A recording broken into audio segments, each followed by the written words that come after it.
penginderaan jauh sekarang sama sistem informasi. Untuk sistem informasi geografi dan geografi kita bahas di 2 kali pertemuan.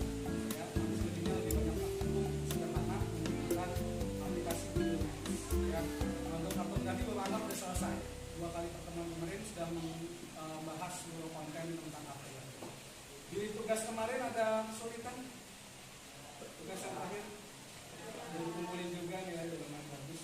Ya, mudah-mudahan bisa dipahami. Yang paling penting sih ketika kita mengerjakan LKPD ya, adalah jangan sampai terjebak di ilusi ilmu. Ilusi ilmu artinya kamu merasa sudah tahu dan bisa, padahal kamu tidak tahu banyak. Kenapa bisa begitu? Karena sebagian dalam proses belajarnya kita nggak coba melakukan literasi yang mendalam terhadap apa yang kita lakukan. Kamu baca, tapi hanya sekedar baca saja. Kamu salin, hanya sekedar salin saja. Tapi kamu nggak memahami apa yang kamu tulis dan apa yang kamu baca. Nah, ini PR besar sebenarnya. Makanya kenapa dalam laporan PISA, skor literasi Indonesia itu anjlok. Bukan berarti Indonesia nggak ada orang pintar, bukan. Bukan karena perguruan tingginya sedikit, bukan karena SMA-nya nggak banyak, bukan. Tapi lebih kepada kegiatan literasi dan numerasi yang terbatas. Literasi itu tidak sama dengan membaca. Membaca adalah bagian dari literasi. Tapi literasi sendiri itu lebih besar dari membaca. Kalau membaca itu hanya merangkai huruf jadi kata, kata jadi kalimat, kalimat jadi paragraf. Tapi namanya literasi adalah memahami apa yang kamu baca. Nah, kegiatan memahami ini yang masih kategorinya lemah. Berharap kegiatan yang KPD kita kemarin yang lebih banyak literasi, ya, coba memahami, lalu menuliskan apa yang kamu pahami, bisa merangsang kita untuk bisa meningkatkan kemampuan literasi. Jadi literasi itu bukan hanya baca, ingat. Literasi juga membaca grafik, tabel, membaca situasi, kalau di geografi membaca landscape, bagaimana bentuk tata ruangnya, itu juga membaca. Jadi membaca tidak melulu tentang tulisan dan kata. Ketika ada gambar terpampang, itu juga membaca gambar itu, meliterasi gambar itu. Ketika ada lagu yang kita dengarkan, kita pun juga meliterasi lagu. Artinya kita memaknai lagu itu. Artinya, ya kalau dalam bahasa Inggrisnya apa, bahasa Indonesia apa. Jadi upayakan kamu ketika menyanyi itu juga memahami apa yang kamu nyanyikan. Sehingga memang kadang-kala ada lagu-lagu yang kita enak didengar, asik dinyanyikan, tapi ternyata begitu dimaknai, ini artinya rusak. Ya, jadi itu ada lagunya Alan Walker ya, yang tentang apa? Tentang kalau ditranslate, diterjemahkan itu teksnya jadi kayak pemujaan terhadap setan gitu. Ya. Nah, itu kan ketika lagi asik didengar, tapi ternyata ketika di literasi itu maknanya nggak bagus. Artinya nggak jauh dari yang lagu lagi booming sekarang tuh si Bruno Mars sama ya Rose. Ya, dia lebih hits daripada yang Lady Gaga. Nah, ternyata lagunya asik didengar, ya gampang dinyanyikan, video klipnya oke, tapi begitu kita literasi mananya, kok nggak bagus-bagus banget ini ternyata nih lagu ini. Gitu. Karena akhirnya nggak Indonesia banget budayanya, atau nggak religius banget lah budayanya. Dia mengarahkan pada kehidupan bebas, seks bebas, maaf, terus apa, mabuk-mabukan, apa itu kan budaya menghabiskan malam dengan minuman keras ya. Nah itu ketika kita memaknai literasi, melakukan literasi terhadap lagu itu ternyata nggak bagus-bagus banget. Walaupun ternyata lagu itu memang enak didengar, sampai akhirnya saking seringnya bapak dengar itu lagu kayak muter-muter di kepala gitu. Padahal nggak ada yang nyetel lagunya, kayak dengar si Rosi sama Bruno Mars yang itu gitu. Karena begitu memang asiknya lagu itu. Nah tapi kegiatan meliterasi juga penting. Jadi lagu itu harus kita literasi juga maknanya, nggak cuma sekedar nyanyi. Lucu kita nyanyinya hebat banget tentang lagu itu, nggak taunya maknanya jelek, kan konyol. Dan sebagian dari kita melakukan itu. Lagunya bahasa Inggrisnya bagus, pronunciasinya bagus, pokoknya udah kayak native ketika nyanyi lagu itu. Katanya artinya apa nggak tahu artinya. Jangan kayak gitu juga. Ya. Peran pertama kita setelah presensi coba lakukan literasi mandiri, buka GeoLesson sama infografis. Ya. Kalau ada kuota literasi videonya, ada potongan video tentang penginderaan jauh, ya durasinya pendek 10 menitan. Ya, kalau kamu malas baca, kamu nonton videonya. Kalau kamu malas nonton videonya karena nggak ada kuota, ya baca infografisnya yang ada gambar-gambarnya. Ya, Bapak kasih waktu 10 menit ya di literasi itu dipahami apa sih yang dia sebut dengan mengganjal dan makhluknya seperti apa. Oke?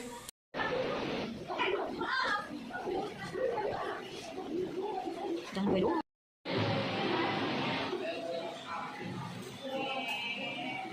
Tanpa kontak manusia. Ya, dalam kehidupan sehari-hari penginderaan jauh ini bisa terwujud dalam bentuk kamera CCTV.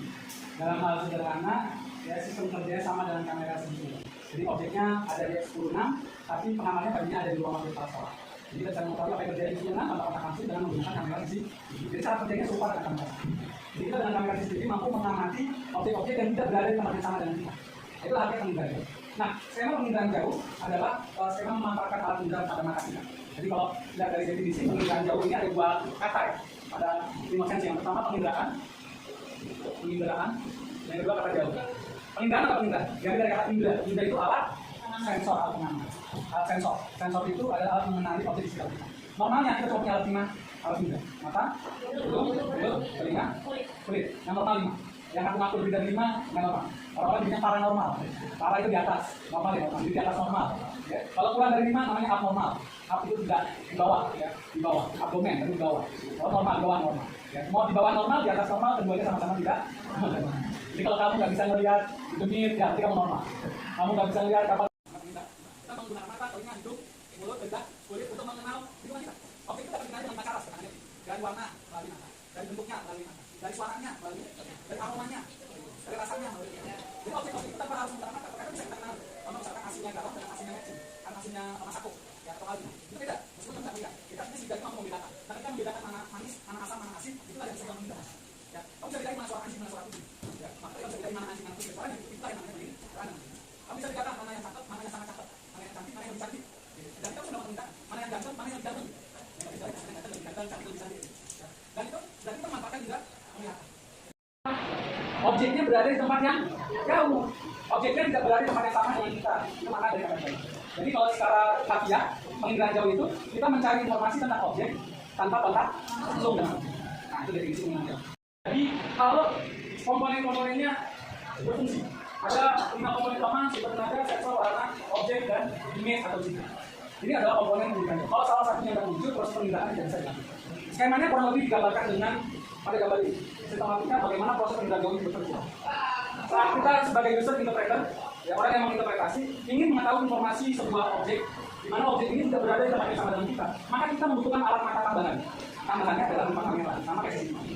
Kamera ini adalah mata tambahan kita. Mata tambahan berupa kamera ini harus terbang di atas objek. Alat penerbangan objek yang namanya wahana. Di wahana itu segala sesuatu yang dipakai untuk menerbangin kamera. Bisa apa saja? Bisa drone, bisa pesawat, bisa satelit. Kalau ilustrasi ini satelit. Satelit terbang di atas ruangan NASA kemudian memotret permukaan bumi. Pokoknya apapun yang bisa menerbangkan si sensor berupa kamera disebut wahana. Nah, untuk bisa melihat cahaya yang ada dalam ruang itu, maka kamu nggak bisa lihat objek apapun, justru masalah normal. Kenapa tidak ada pantulan cahaya dari objek ke mata kita? Jadi sebenarnya, ketika kamu melihat, itu kamu tidak melihat bendanya. Kamu melihat pantulan dengan cahaya dari benda itu. Buktinya apa? Kalau cahayanya nggak ada sinar yang terpantulan ke mata kamu, maka matamu akan gelap. Tidak akan melihat apapun. Contoh kamu malam-malam mati lampu. Kenapa kalau mati lampu nggak bisa lari? Nah, karena kalau kamu nggak bisa lihat lingkungannya. Karena kalau misalnya nggak ada cahaya masuk ke mata kamu. Kadang-kadang kondisi terang ada barang sedikit tabrak.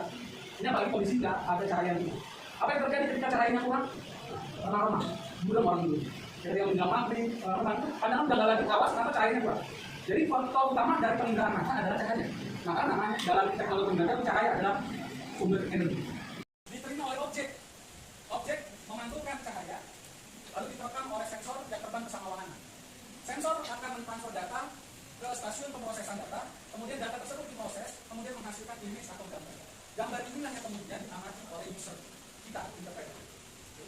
Kita memaknai apa yang terlihat pada citra, objek apa yang ada di citra, dampaknya apa ketika objek itu ada di situ, kenapa itu bisa seperti itu, dan seterusnya. Itu namanya interpretasi. Tahap tertinggi dari penginderaan adalah menginterpretasi. Ya, jadi tahap tertinggi dari mendengar apa? Menginterpretasi apa yang mendengar. Dari sekian banyak suara nih, di dalam kelas kita suara ada suara apa nih? Ada suara kipas angin, ada suara musik keras, ada orang teriak-teriak gitu. Tapi yang menjadi fokus kamu suara siapa saja? Nah, kamu sudah menginterpretasi pada fokus suara baru. Dan suara yang lain dianggap tidak terlalu penting untuk didengar. Nah, ketika kamu memaknai apa yang Bapak katakan, itulah yang disebut dengan interpretasi. Di hati kamu ada banyak itu,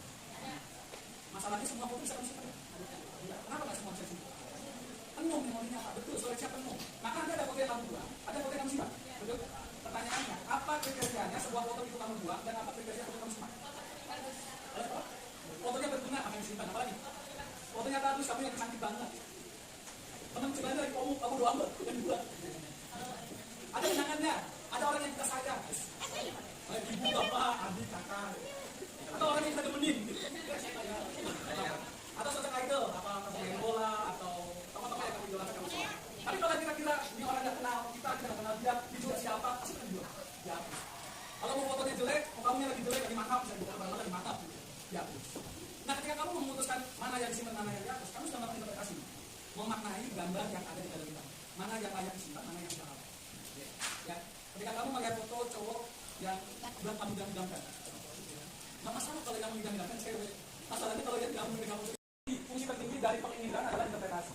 Nah, dari semua kegiatan pengambilan gambar pada penginderaan jauh, nah yang paling tinggi dari kegiatan penginderaan adalah interpretasi citra ini. Jadi di sini apa ada di modul, ada di web learning, kamu ingat baca. Tapi sederhananya penginderaan jauh, interpretasi adalah memaknai gambar, memaknai objek pada citra, memaknai objek pada foto. Itu disebut dengan interpretasi. Semua kegiatan interpretasi, mau pakai telinga, mau pakai mata, mau pakai kulit, mau pakai lidah, mau pakai hidung, 4 tahap ini terjadi di sini. Betul ya? Kebayang kalau misalkan tadi Bapak datang, ada yang pada lagi main mayat-mayatan gitu. Simulasi jadi mayat. Padahal dia hanya melihat kereta Bapak di pojok, dan kemudian langsung bisa menginterpretasi yang dia lihat itu adalah babi. Karena habis ini ada kita beda-beda. Makanya mereka bangunin yang paling terakhir. Dia lengkap banget dia, jadi mayat banget dia tadi. Menggunakan matanya. Jadi sebenarnya dia itu sudah melakukan 4 tahap ini: deteksi, identifikasi, analisis, dan deduksi. Apa deduksi? Pengambilan kesimpulan. Jadi ketika dia melihat Bapak dalam hitungan detik, 4 tahap itu terjadi dalam pikiran dia.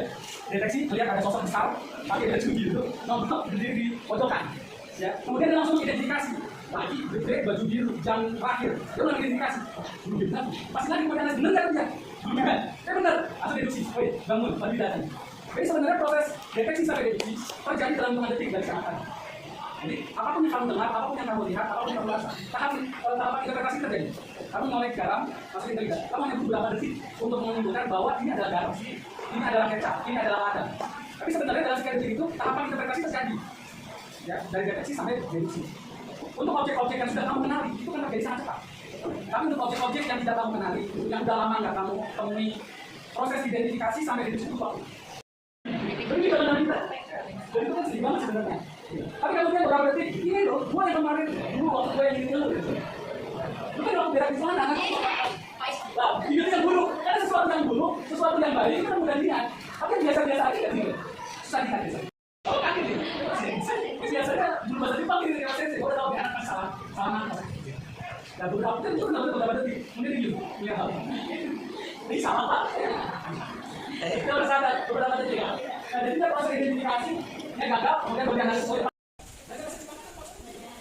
Ya, ada beberapa siswa dari sana sering nyaman bapak mungkin diri ya, tapi kan dia lah, lebih muda gitu ya. Sedih kayak mengiyakan. Sedih kayak pas kalau saya, iya Pak benar Pak. Ya, untuk mengamati objek. Nah, sekarang masih ada waktu 20 menit. Karena coba buka aplikasi Google Maps di HP kalian. Sekarang Bapak mau ajak kalian melakukan keliling dunia tour. Ya, melakukan penginderaan terhadap lokasi di tempat yang jauh dari kita. Oke, sudah nyalakan Google Maps-nya. Nah, tampilan itu pertama ketika kita buka Google Maps, tampilannya peta. Tampilannya peta Maps. Peta ini bisa kita rubah menjadi citra tampilan asli permukaan bumi. Gimana Pak caranya? Klik kanan atas, ada lambang kertas bertumpuk. Kamu klik layer, itu namanya layer lapisan. Klik satelit. Satelit kalau sudah di close. Ya, nanti gambarnya akan berubah. Yang tadinya peta menjadi citra, yang tadinya peta menjadi bentuk rupa bumi. Sekarang Bapak mau nanya, yang warna biru, kedap-kedip biru itu apa? Itu posisi di mana device kamu berada. Ada di mana titik birunya? Pasti di semanggi, gitu ya.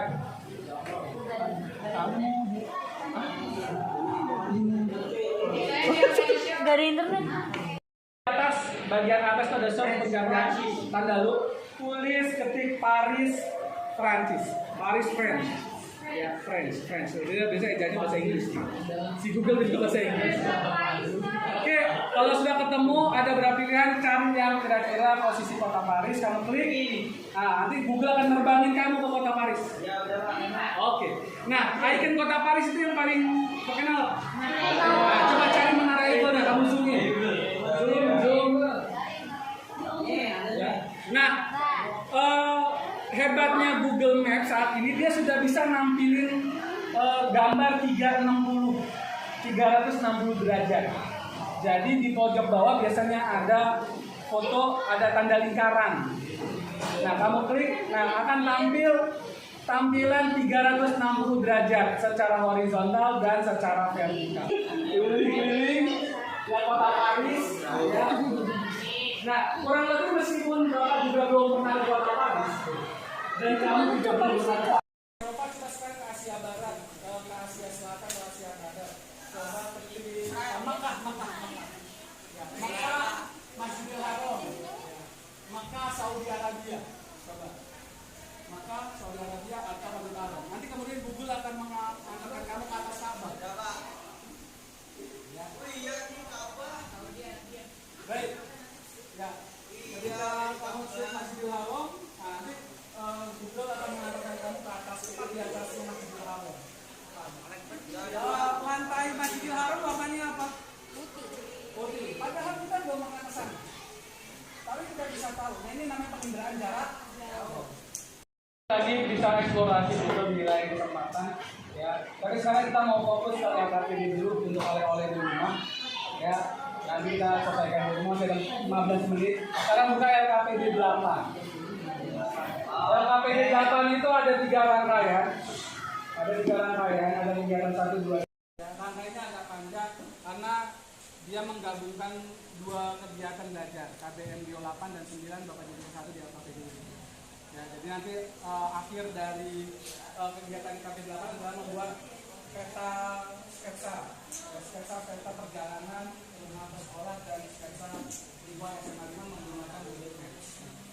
Memang agak panjang prosesnya. Ya. Nah, yang kita bisa lakukan saat ini adalah usul ngapain kegiatan dedikasinya? Jaga, usul ngapain jaga? Ikut jaga. Kita kalau ini jaga dulu. Ini memang Pak. Lokasi, kurang-kurang 5 lokasi penting di sekitar SMA 5. Berarti bukan SMA 5 ya, di sekitar SMA 5. Jadi boleh di luar SMA 5 yang masih dalam lingkungan pengamatan di luar Sawangan dan sekitarnya. Dedikasi objek itu sudah tabel, ya. Tabelnya boleh digambar, boleh kita dalam tabel laporannya, oke biasa, bebas saja. Kalau yang sudah digambar ya silakan buat format kayak gitu. Tapi kalau nggak bisa dengan tabel berarti ya dengan narasi ya. Poin 1 dari gambar 5, ya. Apa saja yang harus kamu kenali? Ya, apa yang harus kamu kenali? Pertama, ya, nama objeknya, nama lokasinya apa? Ya, misalkan tempat pembuangan sampah akhir. Perjalanannya, waktunya, fungsinya, dan ada fotonya. Cara fotonya gimana? Screenshot. Jadi SS di screenshot objeknya dari surat, kemudian foto previewnya juga kamu cetak udah. Saya udah fokus. Jadi kamu baca aja, ya dibaca perintahnya bagian 1 kamu kerjakan dulu. Kalau ada yang bingung, next week dilanjutin. Ya bagian 1-nya nanti kamu kerjakan. Bagian 2-nya nggak usah dulu. Karena kita baru fokus tadi kan menggunakan Google Maps untuk mencari lokasi. Untuk bahasan kita ini, ya tugasnya jangan lupa dikerjakan. Bukunya nanti dibagiin kalau bisa. Ya, kita. Nanti kalau ada yang bingung tanya Bapak via WhatsApp atau datang ke ruang kurikulum. Oke, kalau bingung tanya, jangan bingung aja. Baik, assalamualaikum warahmatullahi wabarakatuh.